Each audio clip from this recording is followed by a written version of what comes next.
Holly always looks like she's struggling financially, doesn't she? These are my mom friends who look down on me and revel in their sense of superiority. One day, one of their daughters touched my cherished piano without asking. "Please don't touch the piano if you're going to make a fuss over it," I said after spilling coffee on it. Their faces changed when they learned the truth.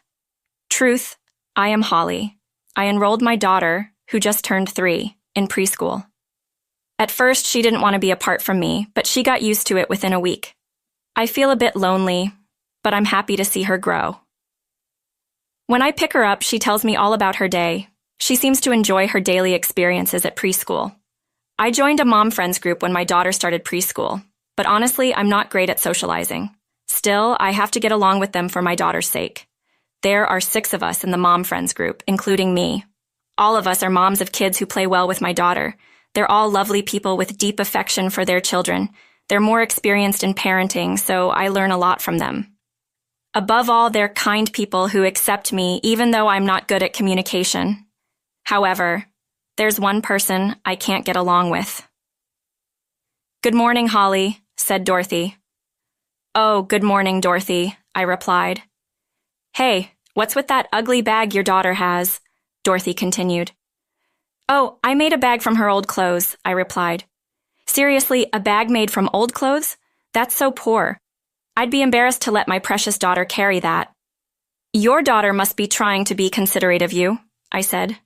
Dorothy continued to look down on me with a bitter smile. The mom-freen I can't stand is Dorothy. She's the wealthiest mom in the group. She always wears expensive clothes and bags, and she's beautiful with a great figure, the kind of woman everyone admires. But she has a bad personality. She targets people like me who are not assertive and looks down on them. I don't have the courage to talk back, so I just smile awkwardly. "All right, your house is the venue for this week's tea party, isn't it?" Dorothy said. "Yes, it's my turn this week," I replied.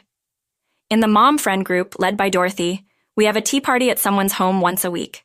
Although it's mostly just listening to Dorothy brag, I've hosted a tea party at my home several times before. My home is not as stylish as Dorothy's, so she never misses a chance to look down on me. She'd say things like, "It's weird not to have any paintings on the wall," or, "Where did you get this tasteless sofa?" She even ridiculed my cherished piano. I'm sure I'll be exhausted from forcing smiles while being looked down upon. To be honest, I'm not looking forward to it. On the day of the tea party, as the other mom friends entered my home, Dorothy came in last. Today, she looked even more stylish than usual. Dorothy stands out in my modest home, looking out of place. "Wow, you still have all this old furniture?" Dorothy exclaimed. "I gave so much advice last time. Why don't you replace this sofa already?" "Oh, I forgot. You can't afford it," she added, ignoring Dorothy's arrogance. I started preparing tea and snacks in the kitchen. The other mom friends were chatting in their seats, but Dorothy was walking around the house alone. I wish she wouldn't snoop around. It's embarrassing, I thought. "Oh, Holly, you still have this old piano." Dorothy's loud voice startled me, and I rushed to the scene. She had entered my piano room without permission. I had put a "Do Not Enter" sticker on the door to that room. But Dorothy seemed to have ignored it. The other mom friends, hearing her voice, started gathering in the room. "Sorry, everyone, could you please not go near the piano in that room?" I asked. Dorothy frowned at my timid request. "What? Why would you say that?" "That's not how you treat guests," she replied. "I apologize, but that piano is very precious to me. Even a small scratch would be a big deal. Please understand." "A scratch? It's already an old piano. What's one more scratch? You really are like a poor person cherishing something like this," Dorothy retorted. "Sorry, the tea is ready. Let's relax in the living room," I said, somehow calming Dorothy down. We returned to the living room with the other mom friends. Dorothy seemed displeased about being corrected. She left looking irritated without even finishing her tea or snacks. I worried this might affect my daughter's friendships, but she never came home crying. For now, I was relieved. But Dorothy's arrogance escalated. She spread false rumors among the mom friends and flaunted her expensive clothes and bags. She even looked down on my husband's income and my daughter's appearance. I don't mind being looked down upon, but it's uncomfortable when she speaks ill of my daughter and husband. I told her to stop. But it didn't seem to have much effect. A month passed like this, and it was my turn to host the tea party again. I welcomed the usual mom friends, but Dorothy hadn't arrived yet. According to the others, she would be late. We decided to start the tea party without her. Without someone bragging, it was surprisingly peaceful. I was talking without tension for the first time but she never came home crying. It was probably Dorothy. I got up and opened the door. Sorry, I'm late. I was picking up my daughter from daycare. Dorothy was holding a little girl about 2 years old. Thank you for coming, Dorothy. Is your daughter joining us? Do you have a problem with that? No, I just wasn't expecting it. It's none of your business. Let us in. Ah, sure, sorry. Dorothy's daughter ran into the house as soon as they entered. As I tried to stop her, Dorothy pulled my arm. She's fine on her own. She's a good girl. But what if she gets hurt? Do you have anything dangerous lying around? No, but since you're here, Dorothy, how about we have lunch? Would your daughter like to join? Wow, you're actually being considered. However, Dorothy only called her daughter's name and didn't try to bring her to the living room. She left her daughter unattended and went to the living room where the mom friends were waiting. I managed to catch Dorothy's running daughter and took her to the living room. I handed her to Dorothy and started preparing lunch. As I was bringing the prepared dishes to the living room, I heard a noise from the hallway. I had a bad feeling and went to check. Dorothy's daughter was pulling out my daughter's toys and playing with them. Sorry, these are my daughter's favorite toys. Let's put them back where they were, I said as I gently spoke to her and tried to take the toy. She dropped it and started scribbling on the wall with crayons. I grabbed her arm in a panic and she burst into tears. Hearing her cries, Dorothy and the mom friends rushed to the hallway. What are you doing, Holly? Making my daughter cry? Why? She was just playing. I'm sorry, but she was drawing on the wall. She's a child. Let her doodle. It's not a big deal. But we're renting, so we'd have to pay for repairs. Ah, you really are like a poor person. That's a small expense you should have been prepared for when you had a child. Poor thing, she said, lecturing me instead of scolding her daughter. The other mom friends just looked the other way, not daring to oppose. Dorothy, I give up on reasoning with her and decide to focus on lunch as usual. She complained about my cooking, calling it bland, tasteless, and inedible. I thought I made a good meal, but today it just doesn't go down well.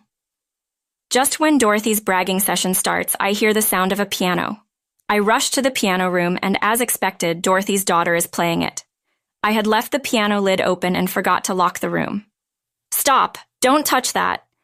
I raised my voice and, uncharacteristically, picked up her daughter and ushered her out of the room. Dorothy rushes in, hearing her daughter cry. Holly, what's the problem? Why are you making my daughter cry? Please, just don't touch the piano. It's really important to me. I bow my head, but Dorothy seems displeased. What's the big deal? It's just an old piano. She splashes her bottled coffee all over the piano. I tried to wipe it off with my clothes, but it's too late. The coffee seeps into the white keys and flows deeper into the strings. I collapse to my knees, realizing there's nothing I can do.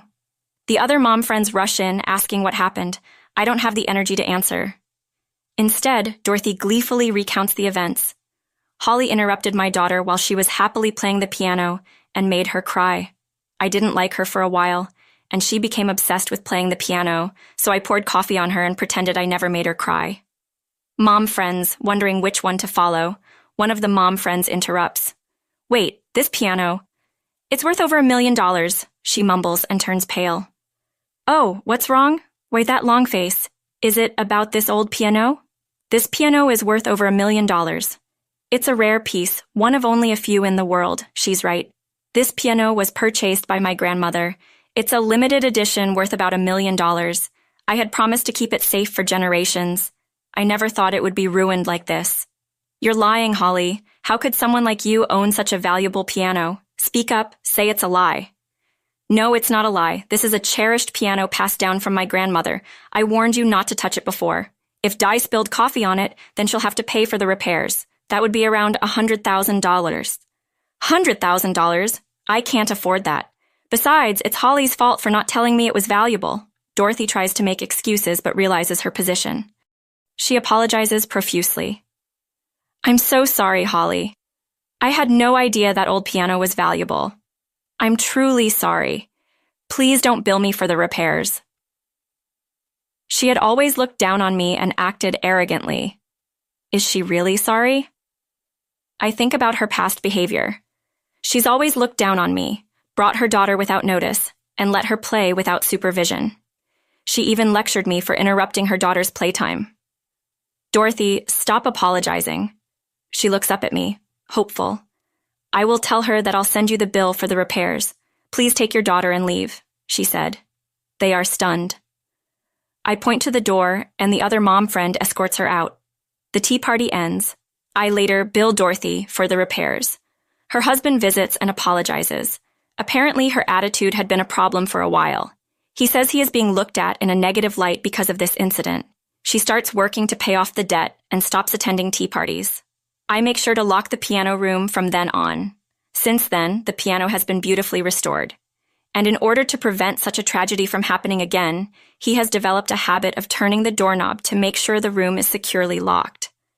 I resent my inability and wish I had done this from the beginning. Years pass, and my daughter grows up. I pass on the piano to her, knowing she'll